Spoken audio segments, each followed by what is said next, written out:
in a particular period. That is must be carbon, nitrogen, এটা হাইড্রোজেনের মতো দেখতে লাগছে, এটা নাইট্রোজেন, এখান থেকে ফ্লুরিন.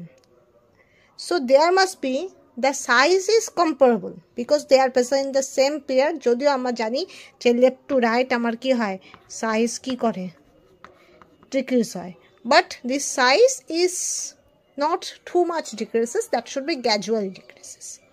ঠিক আছে, তাহলে এখানে ডিসাইডিং ফ্যাক্টর হলো ইলেকট্রোনেগেটিভিটি, যেটা কাই দিয়ে বা এই চিহ্ন দিয়ে দেখানো হয়. ঠিক আছে, এবার মনে রাখবে ইলেকট্রোনেগেটিভিটি সবচেয়ে বেশি তোমার ফ্লুরিনের, আমি আর মাইনাস টাইনাস করে দেখাচ্ছি না, ফ্লুরিনের, তারপরে নাইট্রোজেন, তারপরে কার্বন. দ্যাটস সো অ্যাসিডিটিও সবচেয়ে বেশি HF, তারপরে NH3, তারপরে CH4. বোঝা গেল? ক্লিয়ার? যদি তুমি অ্যাসিডিটি করতে চাও যে CH4 অ্যামোনিয়া অ্যান্ড HF,